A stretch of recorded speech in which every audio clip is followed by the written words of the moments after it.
So I'm Rosemary. I'm doing this presentation on behalf of one of our registrar MEs who is currently on maternity leave, and we've really been spending some time at NTGPE thinking about how we can best support registrars who are in hospital, and I guess for us many of them are in Royal Darwin Hospital, which is our tertiary centre, such as it is, in the Territory, where a lot of our registrars are spending time before they head out either to corporate urban practices or to remote and very challenging practices in the NT. Oh, goodness me.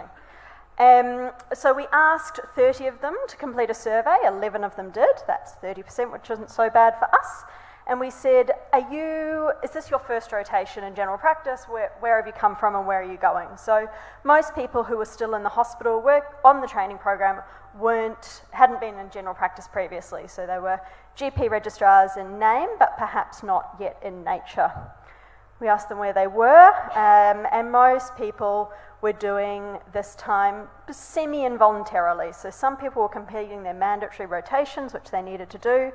Other people were doing ESPs that they had chosen, and a number of people were forced to spend extra time in hospital because of the capacity issues we have in the Territory. So there's a real mix of why people were in the hospital system and on GP training concurrently. We asked them where they were, and most people, as we imagined, were in large tertiary hospitals, although there is capacity in the NT for people to complete some of their hospital rotations in GP-run hospitals, although in our sample that was relatively small. And we said, has it been any good? How was it? We found that overwhelmingly people said yes, their hospital rotations were valuable, but it was conditional on the rotations they were able to do. So people really felt that the kind of cover terms, the rotations which were low value for GP, were kind of just treading water and waiting to get into the community. People who had a clear training plan or said that they could see how this articulated with their general practice training goals found it a useful and valuable experience, and I think that's heartening.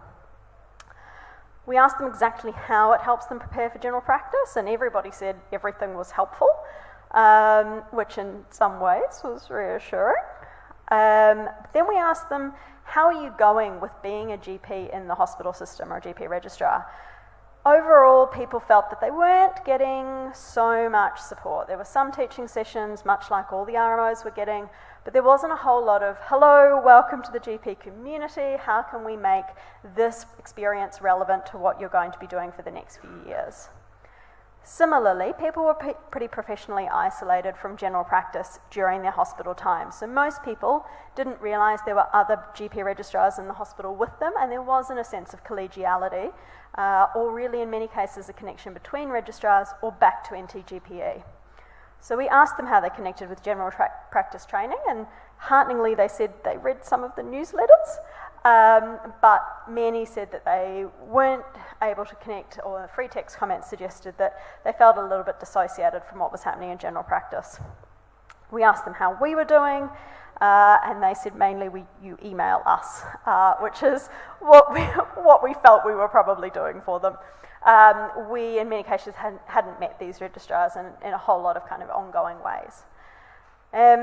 So then we asked them if there's anything else we should know, and like all GP registrars, they were concerned about paperwork, concerned about what it was they were meant to be doing in this formative time in their training, difficult to know what would be applicable to general practice, and unclear how policies and procedures applied to them. So lots of logistic concerns, and maybe some community concerns about how they fit into the picture.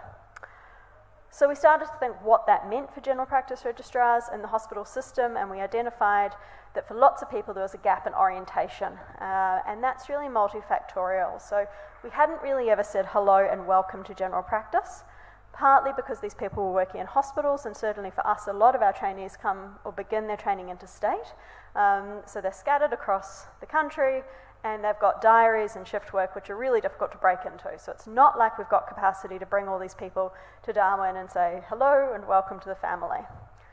The scattered across Australia also makes it really difficult to do things opportunistically. So it's not like we can say we're having a workshop, we're having a social event, we're doing one of our mobile offices that we do in the Northern Territory, because we've got people everywhere doing very different things. So I think that's a real challenge about how we bring and welcome people into general practice, even when they're in the hospital and still geographically remote from their ultimate training provider.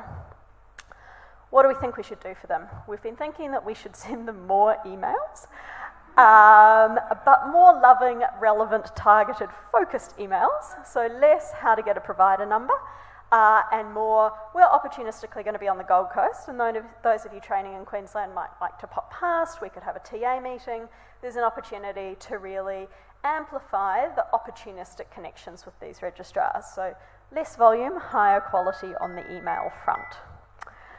Then we thought they probably needed somebody to talk to, a medical educator, a training advisor, someone they could say, does this email apply to me? How does this all fit together? And so strengthening a connection between NTGPE and the medical community that they're going to be entering. We thought they needed to have coffee with each other, and I guess that's about making sure that people who are training in the same hospital, who are ultimately NTGPE trainees, have the opportunity to say, hey, I got that email about a form. Do we need to do that form? So I guess we've been thinking about ways to introduce people to each other and make that more of a socially supportive network. And then I guess we started to think, we're really good if we could help hospital trainees understand how their current application of work applies to general practice. So yes, they've scored the rotation they wanted that they think is going to enhance their general practice training, but how do we link that back? And is there a way maybe that we could do some teaching around that, put in place some mentorship, or amplify their training experience so it's not just being another junior doctor, it's about progressing towards that ultimate goal of general practice. So I guess finally our sensation is that hospital-based training GP registrars are in the waiting room of our profession.